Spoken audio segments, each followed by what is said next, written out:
Short, who was then known as Bob Short when he was part of the 780 engineering team, and has been at DECwest since, when was that? 82 sometime. Since DECwest started in 1982, and is now the hardware engineering manager for DECwest. So without further ado, here's Rob or Bob or whatever you call yourself. Thanks, Fred.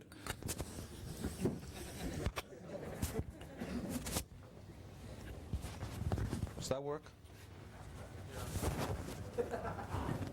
Half the crowd said yes, and the other half said no. How's that? What?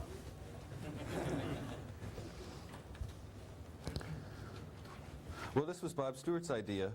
I guess he kept claiming that he had no idea what we were doing. And he was a little bit confused that we're part of MSB, but nobody knows we even exist. And the people who know we exist think we're some bunch of strange guys out there in the West Coast causing trouble. So he's nodding furiously, yeah. So just to confirm this, I'm going to explain what it is we do to cause as much trouble as we possibly can. We don't need that. I thought I'd start by saying what we believe the DECwest charter to be. Oh, how's that?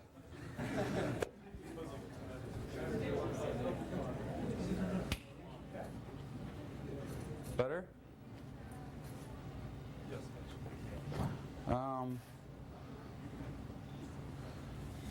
DECwest has been around for several years, and we've worked on a bunch of different things, including the Microvax 1, which is about the only thing we've really shipped from DECwest since we moved there. And then we started working on new architectures. And this month is actually the 3rd anniversary of us starting to work on PRISM. And our charter, as defined by Bill Demmer, is to provide the company-wide focus and responsibility for the 32-bit and the 64-bit PRISM architectures. We maintain the SRM. We would provide people to do that, even though the group that manages the SRM is put together by DECwest. And DECwest is doing a lot of the work on that. We're providing the focus on how it all goes together. We are responsible for the design, development, enhancement, I guess, and support they've put in here of all the PRISM operating system software. We're doing 2 operating systems. One is called Ultrix, PRISM Ultrix, and the other is Mica, which is a follow-on to a VMS-like system. And Dave Walt is going to go into this in gory details later. We're also responsible for designing and developing selected PRISM servers. And servers are a little different than the general purpose type machines that you guys work on, and I'll explain a tiny bit about why. We are part of MSB, part of the PBU, and DECwest is run by Dave Cutler, who reports to Bill Demmer. When we started on PRISM, one of the things you have to avoid is frightening the existing VAX customer base. If we say, gee, you know, we've been saying one company, one strategy for how many years now, and all of a sudden we say we're doing something different, well, we have to make sure that that really fits in with a corporate strategy. And the way we're going to do that is by developing servers. And what the server is a back-end system that's connected over an Ethernet or a CI to an existing VAX front end. And that's how we'll introduce the first products. And this allows us to provide something that's absolutely compatible with VAX. It gives the customer a performance or price performance advantage, or provides him with something that doesn't exist today. And this is a really major goal of the stuff we're doing, is to complement the VAX products. We're not going to try and compete with VAX. We're trying to develop products that go in spaces where VAX is not done well, or where VAX doesn't really exist today. We're trying to expand the market rather than continue in existing markets. Obviously, a big one is we want to hide the architectural details of PRISM from the VAX customers. We don't want those guys to think they have to reprogram everything they've got.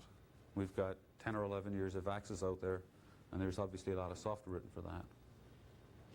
And this one is pretty important. We decided to let the marketing people decide, rather than us trying to decide, when PRISM becomes available as something that customers can write programs for. We're going to enforce high-level language programming. We're trying not to give customers the assembler. We want to make sure that the new stuff is all portable, rather than today we have so many VAX programs that are written in assembler.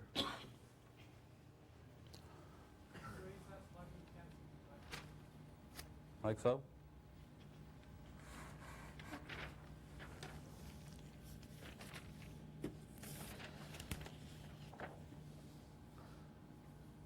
One thing we're doing at DECwest is we're trying to focus on what is a product. And there's been a tradition at DEC to focus on a piece of hardware and a piece of software, and somebody else writes some manuals, and then it all shows up on the customer site, and that's the first time it's all been together. We've decided to focus on products, and we have assigned some people to be responsible for the hardware, the software, everything the customer gets, including the manuals, technical documentation, the whole thing. And we're doing two products. We're doing a product which is called Cheyenne. All of these things have mountainy connotations. Cheyenne is the long-term focus. And this is a database machine which is designed to get DEC a better presence in the commercial market space. To do that, we're using the Mica operating system, which is the new operating system we're developing at DECwest. And we're using what's called the Quartz database software, and this is being developed by people in Colorado Springs who've been working on databases as long as, probably since before I was born. This will be a back-end to VMS and any other digital database architecture compliance systems. It's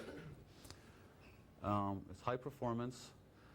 The minimum performance will be less than 100 transactions per second, and the maximum for a single box is 320. That's using some sort of swagged numbers we've come up with. And we can also use multiple boxes in a cluster type system and provide much greater performance than that and better availability. The availability goal came from looking at what people are doing today. And the most available systems you can buy actually come from Tandem. IBM is right up there as well, but their systems aren't as available as Tandem's. And we came up with this number as a goal for 1990 when we shipped this, and this is about 20 minutes of downtime a month. Is the absolute worst case we can get away with. And the market this goes into is it's an accelerator for VAX front ends. We'll have an Argonaut or Aquarius or whatever, and it'll run an OLTP system or just a database system. This is the long-term goal. To get here, we're a little bit worried about walking into the commercial market and saying, here's DEC's first commercial machine that is aimed with these very stringent reliability and availability things. So we decided we'd do an interim product which we'll sell as a compute server, and we'll use it as a compute server for the PRISM workstations. We'll build the same basic platform, and we'll change the CPU when we get to the second one. And this has been christened Glacier. Number one goal is it provides seamless integration with VAX and VAX VMS. And this is using Mica. And seamless means that the guy doesn't know where his program is running. The guy running the program does not know where the program ended up running. The programmer does know where the program's going to run.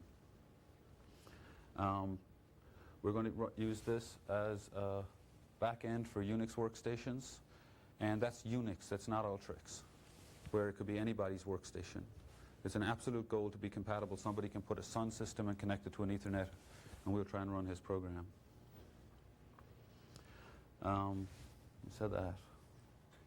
The goal is to come up with a balanced system where we have I/O that's matched with the compute performance. It's a relatively high performance system. We think we have 4 processors in it, each are about 15 times 780. And we have 4 vector processors which are running around 11 megaflops in LinPack. We'll be doing high performance disk I/O using striping and shadowing, and Dave is going to talk about that in a while. Now we get to sort of what my biased view of the world is the actual pieces of hardware after I talked about products, right? We have some guy who worries about the product, and he worries about making sure that the hardware we build fits in. The different products we're building, these are hardware projects. Marine, we are working on today. We have 57 people working on it. And this is the hardware for the compute server, and I'm going to get into this in a fair bit of detail. Stone is the hardware for the database server, and there's a few minor differences. The biggest difference is that it's got a completely different processor module than Marine, and it doesn't have vectors.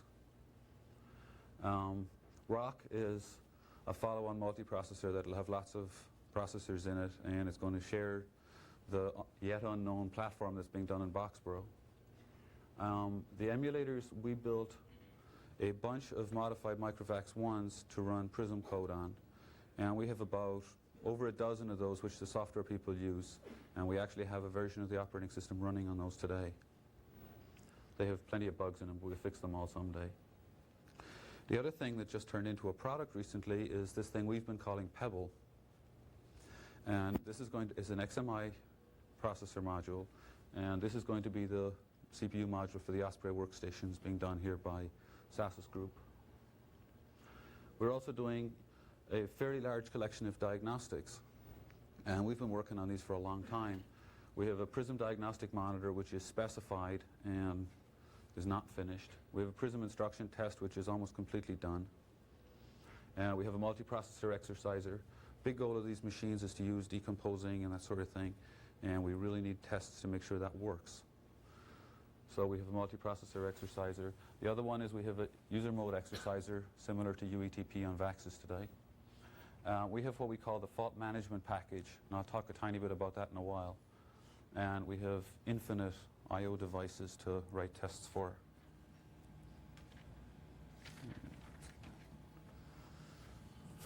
Now the thing we're actually working on today is Moraine.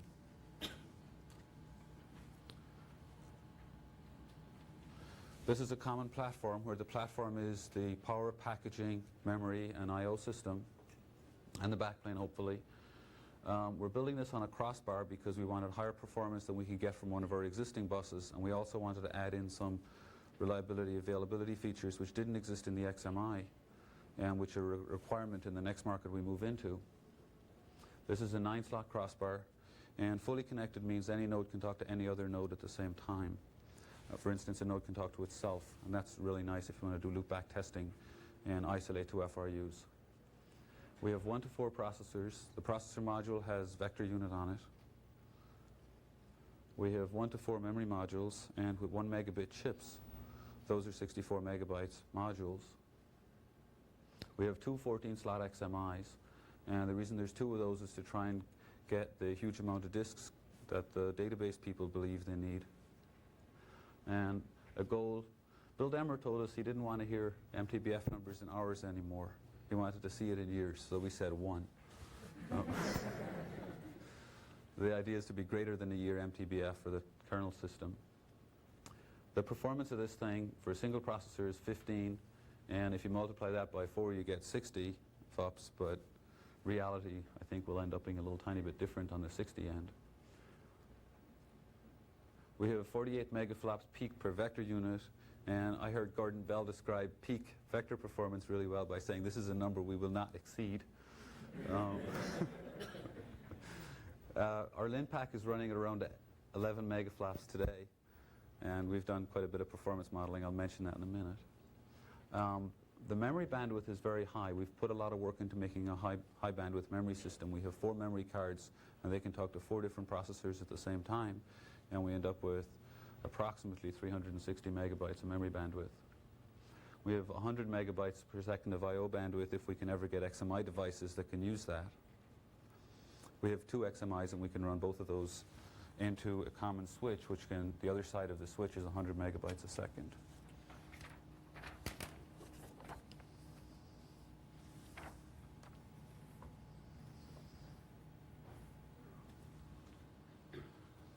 This is the dumb block diagram of what a Moraine system looks like. We have the 4 processor modules. They connect, and these are single point-to-point connections into the crossbar. It's not bidirectional. We're trying to run this at relatively high speeds for CMOS, and the only way we can do that is by doing single-ended point-to-point things. We have a fully connected crossbar in the middle, and the crossbar runs a little bit faster than the memory, but not much. And there's 50 wires each direction here. And we have a packet bus. There's only one message on this bus at any given instant, and we have ECC right across that, including the control and the tags and everything have ECC on it. We have the I/O system consists of what we call the YIA module, which has some buffering on it, nothing very dramatic, and it understands the write-back cache protocol. And there's 2 YIBs coming out of that. This is the module that, I forget what it's called in an Argonaut these days. It plugs in the XMI cage and connects to the XMI.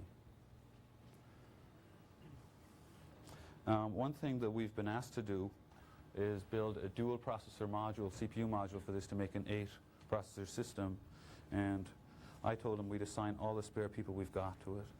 So no one's doing anything at the moment.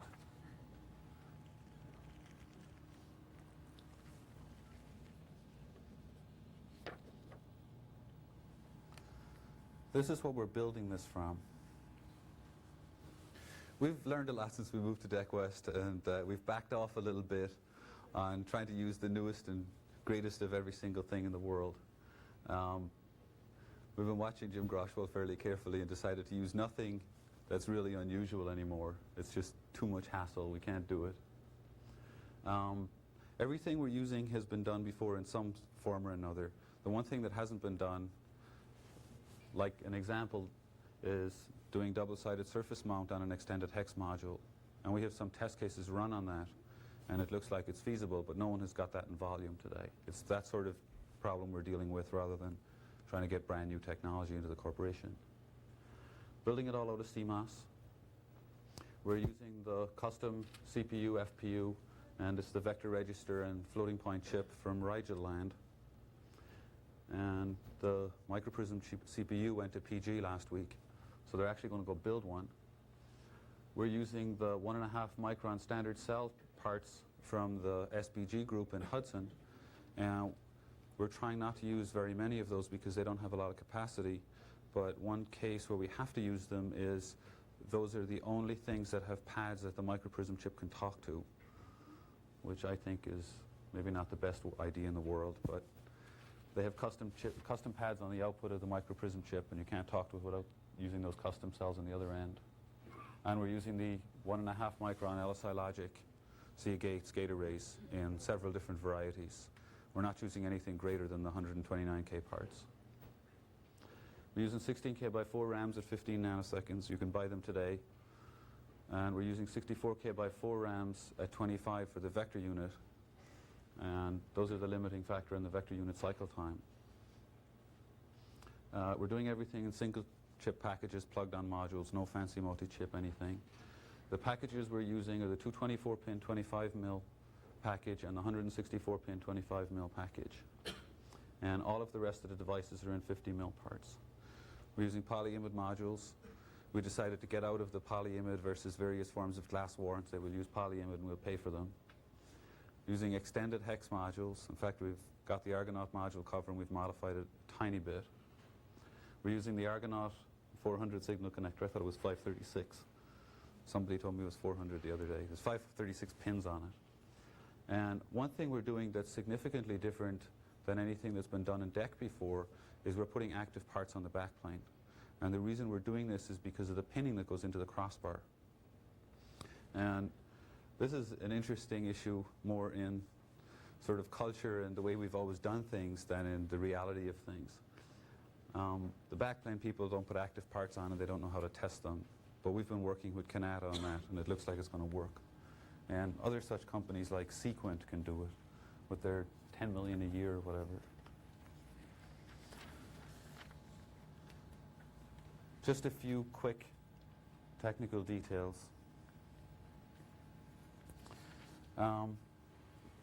We have a 9-port crossbar, which I mentioned. We have a memory directory-based write-back cache, and this is different than the way people have been doing write-back caches. We're using a scheme that's very similar to the one that's described by Papamarcus and Patel, or this scheme written up by Jean-Luc Baer and Archibald that's fairly similar to this, and we've modified it a little bit. The memory keeps track of which blocks are in which state and who owns the blocks. You have to do a read for ownership before you can do a write, and the I/O system understands that too. We've done a ridiculous amount of modeling on this, and it looks like it works. We went to this scheme so that we could build large multiprocessors, and we had to pick a scheme, so we picked one. And there's a huge amount of debate on whether this is the right one or not. It's not clear it's the right one, but no one has told us it's the wrong one. We have 128 kilobytes cache on each processor module, and that's what's built out of the 16K by 4 parts. We're trying to run the processors at 20 nanoseconds. The Hudson people guarantee that the chips, some number of chips will run at 20 nanoseconds. The design time on the chip at the moment is 25, the cycle time. And they plan on selecting a smaller number of chips to run faster. And we're designing the stuff on our module, and I'll show you which pieces to run at 20. There's a 1 kilobyte on-chip fully associative instruction buffer. And the problem you're having with CMOS is it takes so long to get on and off the chip now that the latencies of things like main memory are getting to be ridiculously long compared to this 20 nanosecond cycle time. You can't do anything in CMOS in 20 nanoseconds, except on the chip. So we have on-chip caches. We have a 32 entry TB, which God tells me is too small, but that's what fits on the chip. And the other thing is that's about the same size as a 256 entry VAX TB, because our pages are bigger. That maps 256K bytes of memory.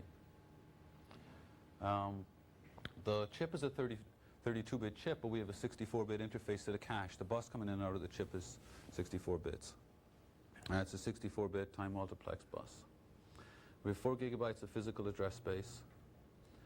The Moraine design can support this, but we don't have any way, we don't have enough memory chips in the box we're building. The vector processor is going to run in a 40 nanosecond cycle, and I'll explain that a tiny bit. We have a dual port read 2 megabyte vector cache. There's 2 blocks of a megabyte apiece, which gives us 2 ports to allow us run the types of things that are memory to memory that do lots of loads. We can run those fairly quickly. We have 4 vector pipes, so we can have a result 4 results every cycle. And we have a 4K entry vector TB. The dumb picture of what the CPU looks like.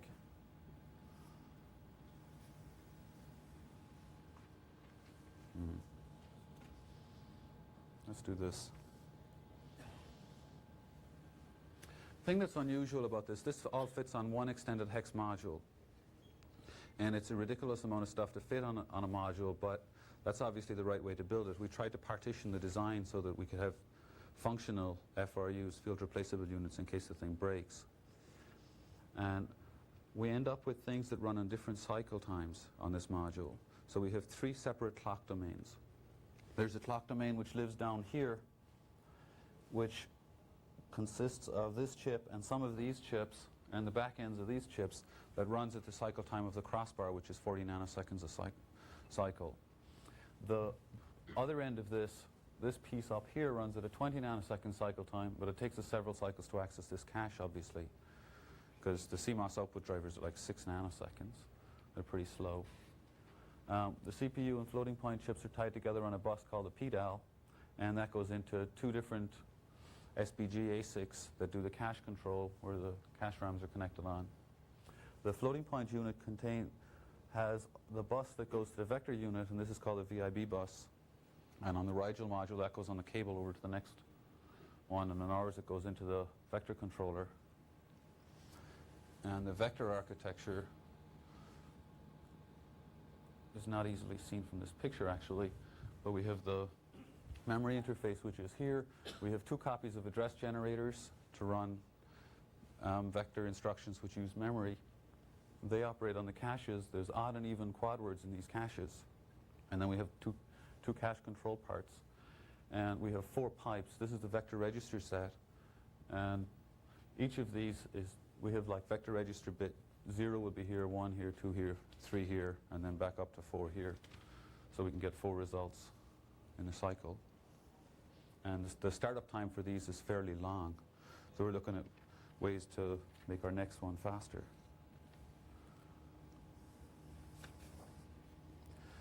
I don't have as nice a picture of the memory because the memory people are farther along. They didn't have time to make nice pictures. The goal in the memory was a little bit different than other people's memory goals. We wanted to build a high bandwidth memory that would support the vector unit even if we had a high cache miss rate. And we wanted to do that so that we could distinguish ourselves from Rigel on the vector unit. besides the fact that we have 4 memory ports. We're designing the memory rather than ESD designing the memory, and we've been working very closely with them so that we don't design a memory that doesn't really work. There's 4 banks of RAMs, there's a bunch of DRAMs, drivers, and there's a bus interface that goes out to the outside world. And the memory has all the normal things like ECC. One thing that's interesting about the way we treat memory is this memory only understands 64-byte blocks.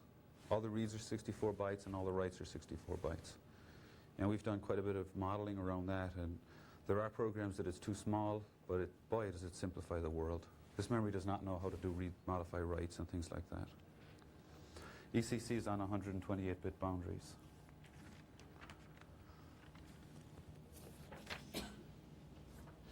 And the memory module is actually in layout.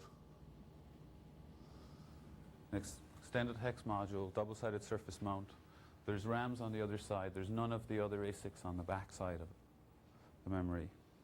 And we have a complete behavioral model of this running, and it's more than 50% of the schematics are working, and the models are running.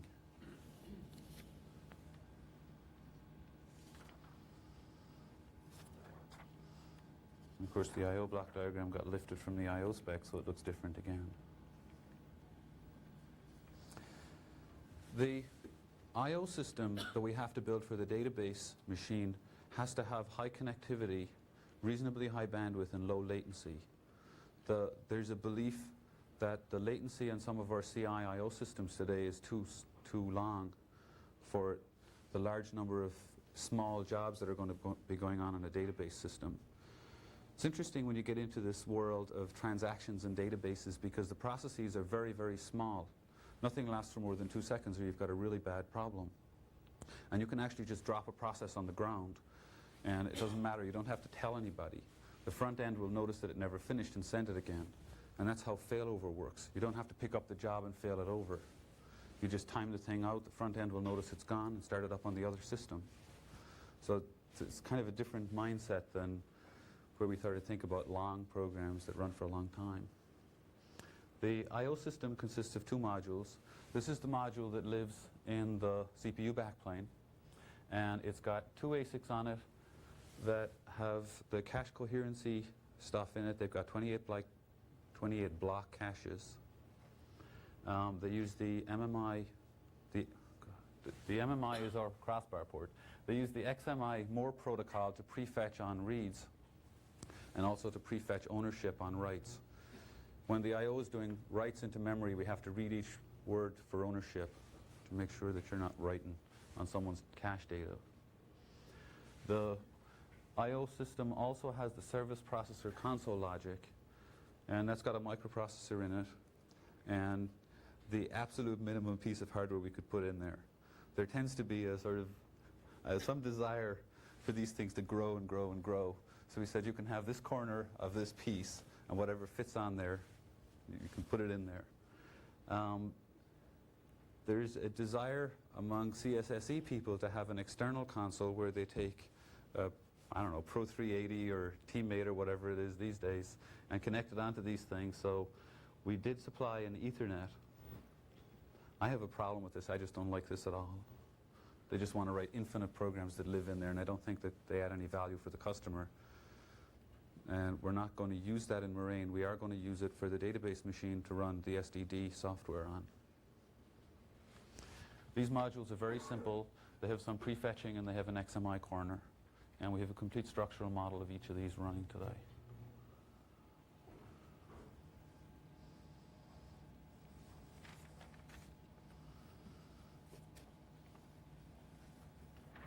One thing we decided to do, having looked at the way we've done business in the past, particularly on how we handle errors in systems. And in a system, I mean something like your 8800 running VMS. There's some guy in VMS land writes a machine check handler. There's some guy here writes a machine check microcoder and their microcode, and there's some guy figures out what bits and pieces get saved when you have different kinds of errors. What we decided to do was make one group that owns this problem. And a guy, Dave Snow, several people may know him. He's worked in CSSE for years saying, if engineering only provided this, we could have wonderful machines. We've hired him to go solve this problem. And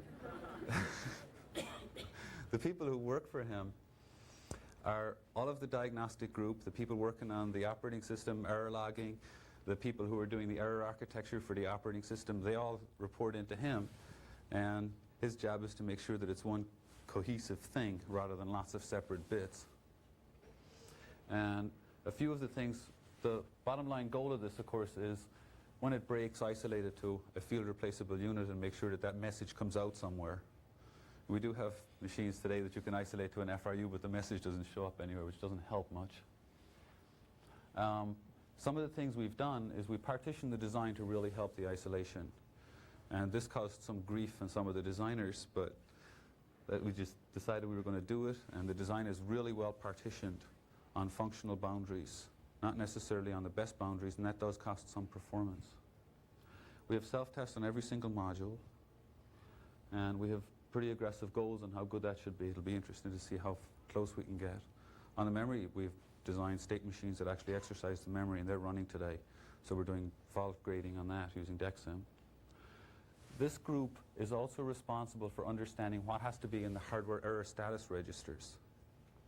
Traditionally, we've just thought of all the errors we can think of, maybe not as bad as that, and put bits in registers.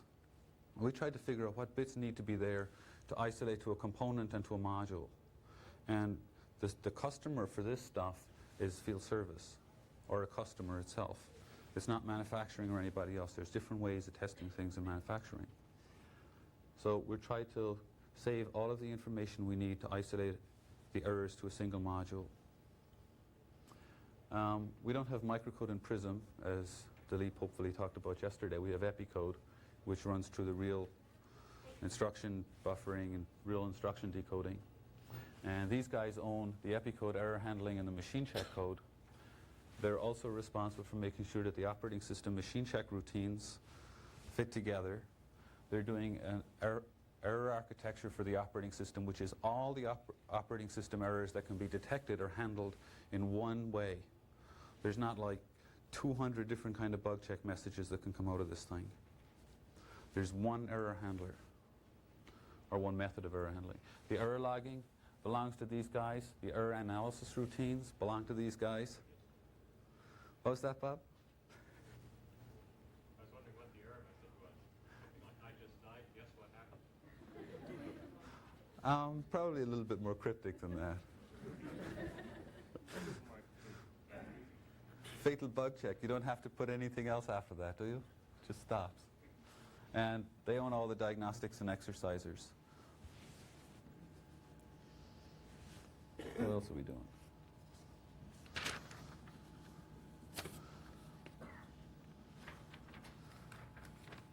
Here's a small subset of the availability and reliability stuff we're putting in. When we started working on this, we talked to a whole bunch of people around the corporation. Everyone said we'd pay for this stuff. And then when we produced the first product plan, they said, gee, why is it so expensive?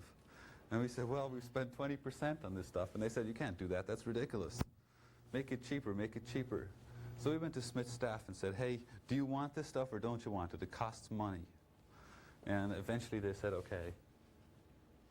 Among the things we have ECC on the scalar cache and a memory. Everybody has that. We have parity on the vector cache, and we're trying to analyze if that's a really bad thing to do or not. That only aborts a process. It doesn't abort the system if it breaks. There's ECC on everything that goes between modules. All the cables, everything has ECC on them. We have parity on all the intramodule signals, and that's caused significant grief for the guys who want to send a single control signal from one ASIC to another. And it has to be fit in with something else, and there has to be parity on it. Makes it interesting. We have the fine crossbar. We have positive confirmation of the crossbar transfer. We hold on to the data on one end in a FIFO until we know the other guy's got it. If the other guy doesn't have it or he says he didn't get it right, we send it again. And that turns out to be fairly simple. We have automatic reconfiguration. This means that there's hardware support to drop out a processor if a processor breaks while we're running. One of the processors gets sick, cache gets broken, we can drop that out and the operating system can keep going. And we have this feature we call firewall, which shuts off everything except the cache piece that watches the coherency. You can't obviously turn off the processor module completely because it may have cache information in the write-back cache that nobody else has. The modules are very well defined, very functional, single function things, so you can just swap them out. We have built-in self-test on every ASIC we've got. We're using various forms of LFSRs, linear feedback things, and that's working out fairly well. There's two uses to that. One is, as the machine powers up, you can have it test all its ASICs. The other one is the manufacturing people like that because they can put it on the tester, and that ASIC by itself, and just tell it to run its own internal self-test, and they can run the verification on these things very quickly. We have self-test on everything. We have an EEPROM on the module, which saves failure information, and the reason this exists is because apparently field service people are incapable of writing on a module what broke down on a piece of paper, or somehow when it goes back to the repair center they've lost this piece of paper. So this thing in here is going to say fail test 7 or whatever, and they'll put that in the manufacturing tester, they'll stamp no problem found on it and ship it back out again. We have the intelligent service processor, which is the microprocessor inside the system. I've been there. One thing we've spent some money on is a highly reliable power system. And there's a few things in here. We have a motor generator set, which the guys with big blue hats do. We're selling N+1 redundancy, meaning each voltage you can put in an extra regulator, and a regulator can break, and the system will keep going. They do current sharing. They share the load. We have regulators that you can swap with the power turned on. We even got Bill Demmer to do that when he was out visiting us on our demonstration system. That actually works, and it's really neat. I'm not sure if I'd allow a field service guy to come in and pull a regulator out of my system. If you do an analysis of the MPS system, there's a high voltage DC bus, and without having much data on the thing, we decided to go back to AC distribution to eliminate that single point of failure. And this makes the regulators a little bit more expensive because each regulator is an AC to DC converter now. And we have parallel cooling, and the idea there was to reduce the junction temperature in the power system, because today we blow the air up through the modules and then into the power system, and you get 10-degree hotter air, and that improves the MTBF of the power system some amount of time.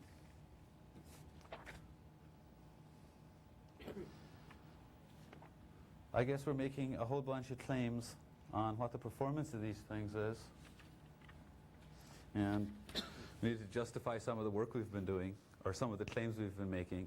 We've been working on PRISM for 3 years, as I said, and we've had people working on performance modeling absolutely full-time in all that time.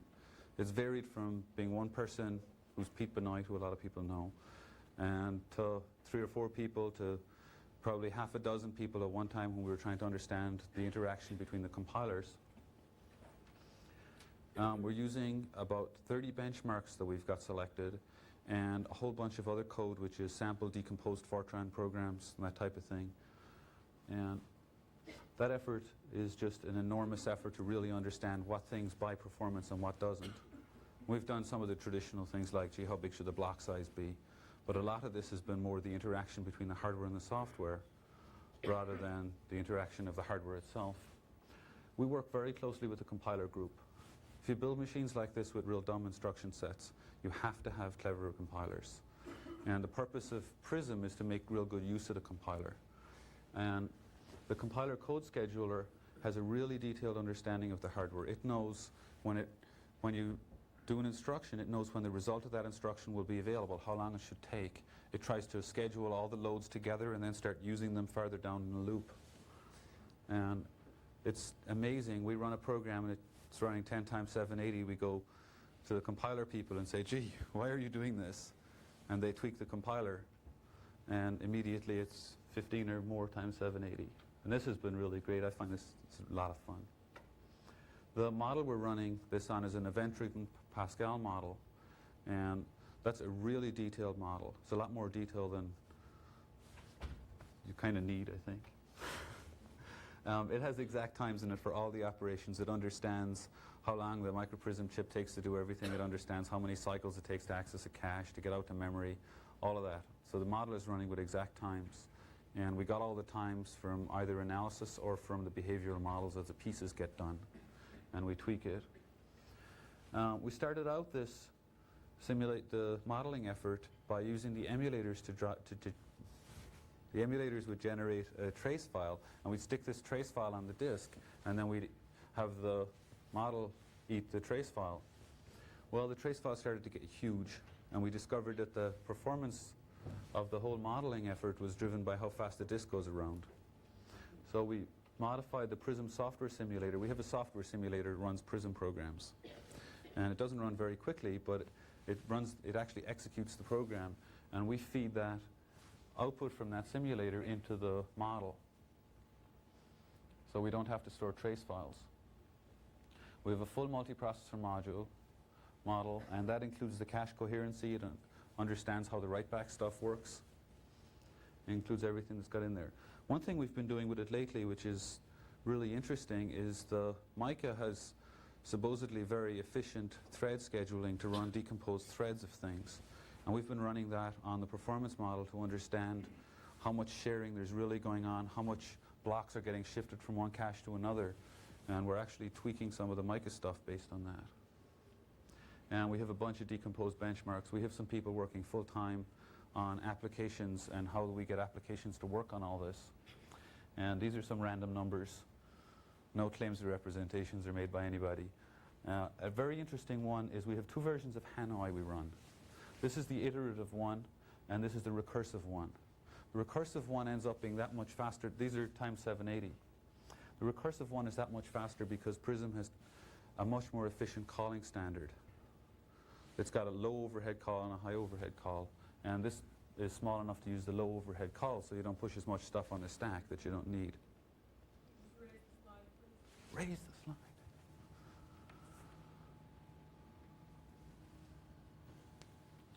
These are random numbers and they change daily, and we decided not to put a lot of them up here. Whetstone I stuck up there because it's got a code scheduling problem. We unroll the loop, and the compiler doesn't know how to schedule across code blocks. And Whetstone ends up looking absolutely terrible. And some of the other ones that you can unroll loops on just really scream.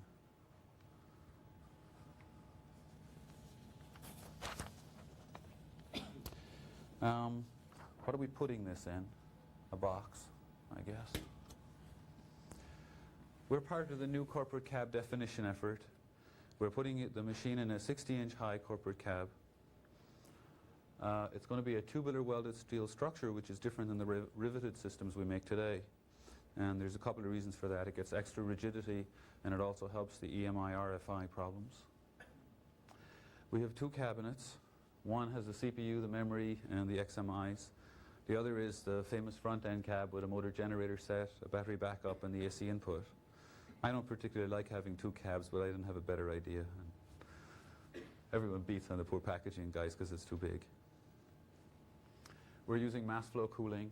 On our previous system, we had a fancy impingement cooling system. On this one, we don't need that because the parts are only 3 or 5 watts, most of them. On the crossbar, we have parts that are on the back plane, and we're impingement cooling those by making a plenum that blows air on each individual heat sink directly.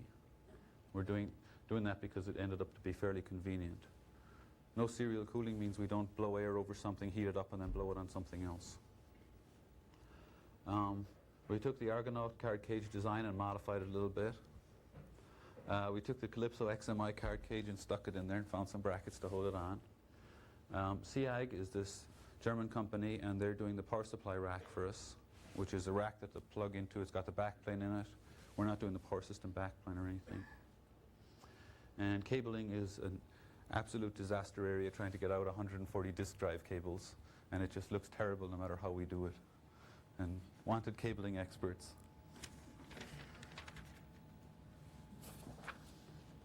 Here is a fairly simple picture. I had some other pictures, but they had much too much detail in them, and you couldn't figure out what they really were.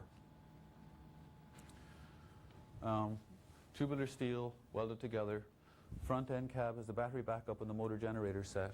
If you want to put this in Europe or somewhere, you take off this cabinet and wheel it away and put the other one in. I get to the MG set in a second, I think. We have 2 XMIs. We have some blowers for the XMI, which is the Calypso blower. We have a Calypso blower that sits underneath and blows air across the card cage. And the CPUs live in this card cage, and the slot in the middle is where the surface-mounted crossbar parts live. And they live on the front side. These are press pin. So this is some interesting technology here. There's nothing else really innovative or unusual in this cabinet. And a very important part of the program is this thing will look like an Argonaut. If you walk in a room, it'll look similar to an Argonaut. It doesn't look like some other thing. And the message we're trying to get is that these are VAXs, or they're similar to VAXs. Dilip says they're faster and cheaper. Power system. We started out with a goal to double the MTBF of today's power systems.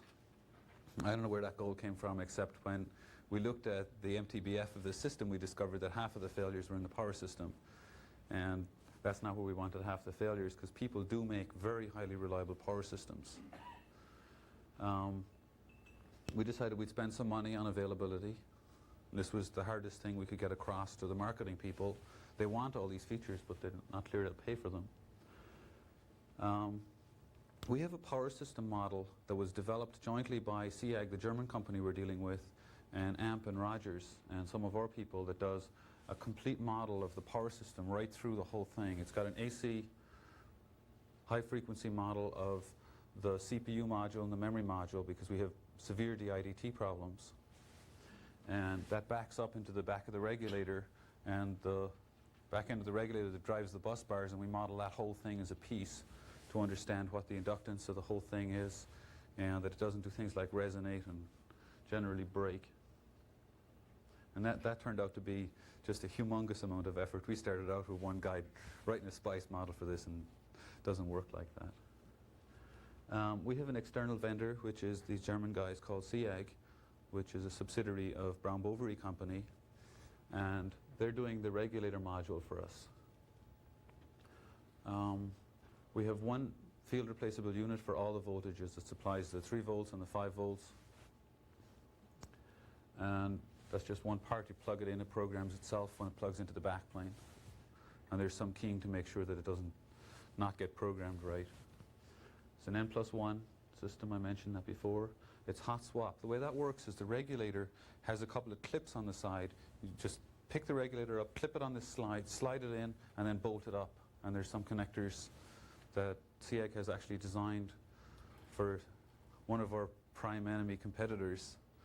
And that's the connector that's used in here. We have an IEEE 485 bus, which the EMM connects to all the regulators, so we get status back on what's happening in the regulators. The theory is if a regulator explodes or dies, a little message comes out in the console that says regulator number 5 is dead, and the system keeps running. The reliability target for the regulators themselves are 400,000 hours, and they've demonstrated about 300,000 at the moment, and they're doing some work on that. We're using a motor generator set, which is this big thing that's got a motor in it. It looks like something out of the 50s. It's got a few really nice advantages. One of the ones that's less obvious is it generates a 400 hertz input to the regulators, which means you can have smaller magnetics on the front end of the regulators because they're AC to DC converters. AC distribution I mentioned. It also eliminates quite a few of the problems we have with our systems today that require utility power conditioner, so that you don't put nasty signals back on the power lines. The thing looks just like a motor, because it is a motor. That's pretty neat. It allows us to get through 200 milliseconds worth of brownout. So if there's a little tiny power glitch, your whole system doesn't vanish and go away. And the other thing it does for us is we don't have to have any fancy SCR circuits to hold the power up. This thing just keeps going around because of the momentum, and it just provides the power downtime. And when we started on this, everyone said we can't afford to pay for that. Well, this thing turns out to cost $2,500 in volume. So it's not expensive compared to some of the other ways we've been solving the problem. It's a little bit noisy. It makes about the same amount of noise as the blower that's in an Argonaut or Nautilus, that longitudinal blower. And we have to do some acoustic stuff. And it's very heavy. It's 250 pounds.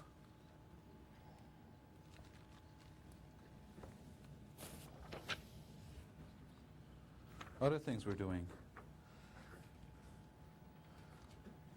We have Pebble, and there's a little bit of history here. When Emerald was cancelled by the STF last year, we didn't have any early PRISM multiprocessor system to run software on. And when they resurrected the workstation program, we said, gee, we should just build one of these, and we'll hack it together, and we can use it as a test case for our ASICs and our CAD system to make sure we really can build parts that look like parts. And we started on that, and we'd been working on it about 6 months when Don McGuinness and his workstation program decided they wanted to build Osprey. And Bill Demmer volunteered our module to be the CPU module for the workstation. So if Bill Demmer volunteers it, I guess it is. This is a fairly simple module. The goal is time to market. We have a 20 nanoseconds design time goal just to see if we can do that, because we want to run some of the buses at 20 nanoseconds on Moraine. And this is the same basic circuits. If it involves changing the cycle time to get the thing done, we'll change the cycle time rather than slip the schedule. It's got a connector on it for the vector module, which has the same pinning as the Rigel vector connector. It's got 128 kilobyte write-through cache this time, because it goes on the XMI, and you can't do write-back on the XMI today. And we've got a wire that goes to a console, no fancy anything. And we have some RAM that does boot and diagnostics.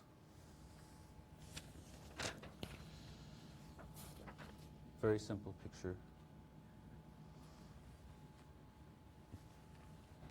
We have the same as the Moraine processor. Then we have two cache chips which control the cache. We have the cache RAMs, and we have this part that's called an SSC that lives on Rigel and some other parts.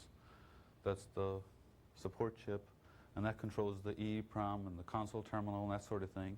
And what we did with this thing, we decided to steal some designs. The Emerald people had done a bunch of work on the caching, so we took some of their cache designs, and we took the CVAX Calypso gate array and just lifted the thing, and we chopped out the back end of it to connect to a different bus here, and we left the XMI interface exactly the same and added some extra CSRs that we needed. And that design has been really moving right along. We actually did a layout. We did a complete route, and we're routing the clocks by hand, and it just fits nicely on an XMI module.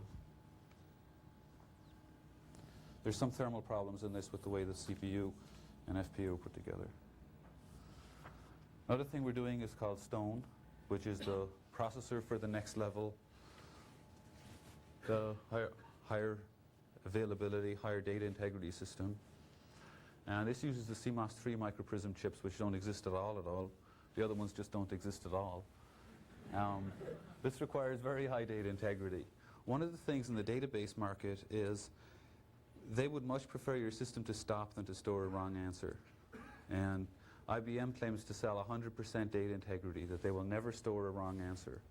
So the marketing people came and told us it's important we can stand up and make that same claim. And we tried to figure out how to do that with a microprocessor chip that's got no checking on half of the insides, and said we don't know how to do that.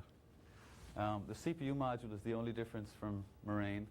We have 2 pairs of CPUs on each module, and we're going to shadow these guys. We run them together and compare them. And we have an optional service processor to improve downtime. And there's a block diagram of how this works. This is a CMOS 3 microprism chip. We've given Hudson some requirements that we need to be able to shadow these. It's most important to be able to synchronize them, not only on a clock synchronization point of view, but from if one of these sees an error, then it can go off down an error path, and the other guy won't have noticed that there's an error going on, and they'll obviously mismatch. The cache partitioning we've come up with, we believe we can do a design that we can compare the two outputs of these and run them as one CPU comparing the results of every operation, or we can run the thing with 2 ports into the cache. And that's why we ended up with an associative cache. So this module would allow the guy to run either 2 processors with very high data integrity or 4 processors on one module. And the Hudson guess at the moment is they can run these at about 15 nanosecond cycle time.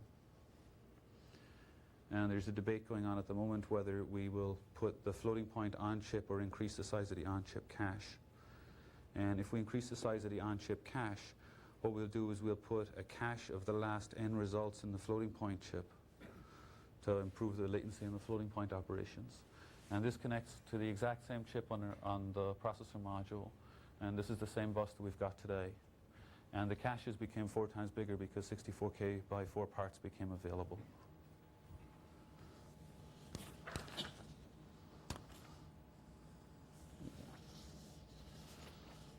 I guess a quick status of where we are today.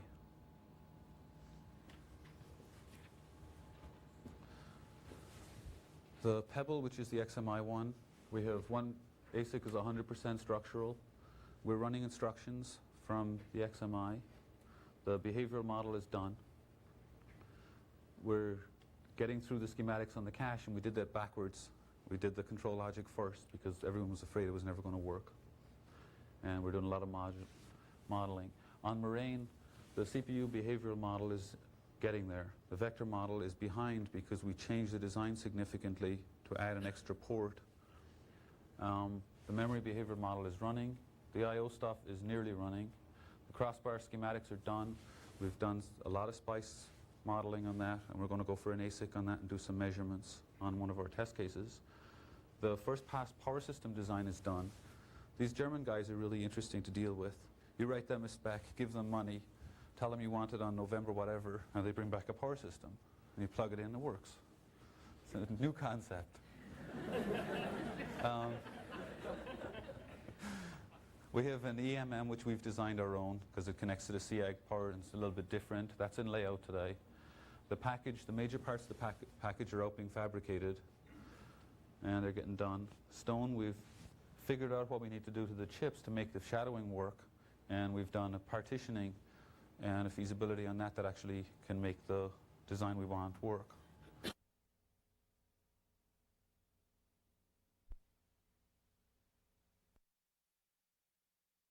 Processor for that, and we have Pebble, and we have lots of diagnostics. That's the hardware overview.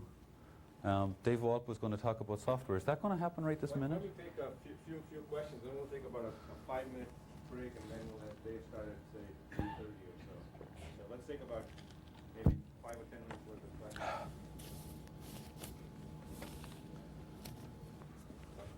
Question?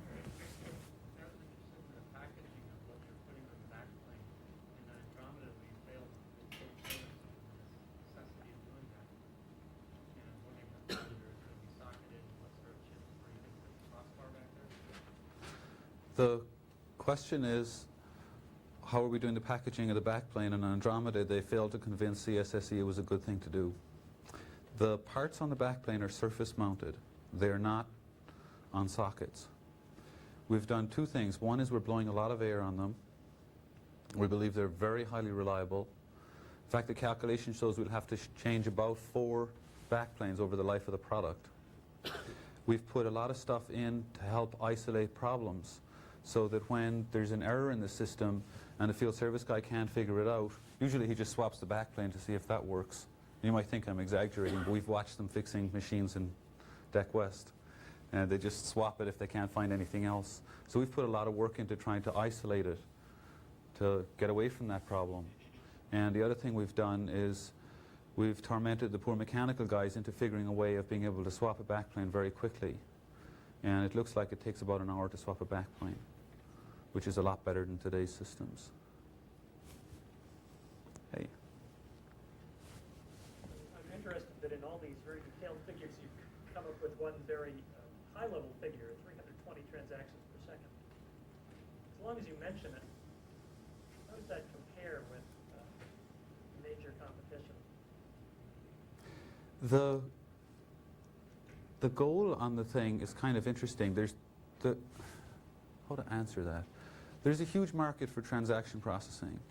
Nighthawk was aimed at around 1,000 transactions per second, and we did a bit of looking at the market, and we found that there's 2 systems in operation today, both of them owned by airlines, that can do that. We decided we probably couldn't go to them and sell them a system. So then we looked at what the rest of the market is, and the bulk of the market is around 100 transactions a second, where that's probably the 50% point, and it goes down very quickly. We can provide an extra box and get over 600 transactions a second just by connecting some CI cables together. So we think it's really competitive, and it really spans better than 75% of the market, the market requirements. There's more data on this stuff than you can imagine. We can get to it all if you're interested.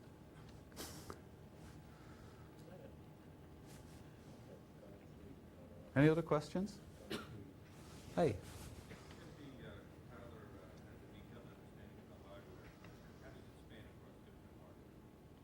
The question is, how does the compiler know which piece of hardware it's running on? The detailed understanding of the hardware is built in a collection of tables. And there will be separate tables that don't exist in the compiler executable image. That the compiler, you say compile and you tell it which one, you'd say compile /8800 or whatever, it goes out, it reads in this table, and the compiler will be able to add tables for each implementation that we build, and you have to tell it which is the target implementation. So it's table driven.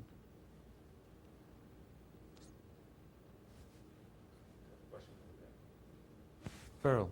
That in effect says that you do not have executable code transportability across implementations? Your executable code will absolutely run across each implementation, yes. But you won't get the optimal performance for that implementation. It definitely will function. I think the same is true on VAXes today. You can write code that runs one piece of code that runs on an 8800 and then rewrite it a little bit and make it run faster on a different machine. True, but not at a high-level language. Right. What you're saying is that you actually compile high-level language optimization. Yep. Well, the thing that you mentioned will also be true with the vector architecture on VAXes, that there will be targeted code, you will have the same property. For scalar code, we just haven't had the compiler to do that, but you could do that in VAXes too. Presumably the payoff in VAXes would not, at least the machines that we built to date, the payoff for targeting wasn't that high, so it wasn't done.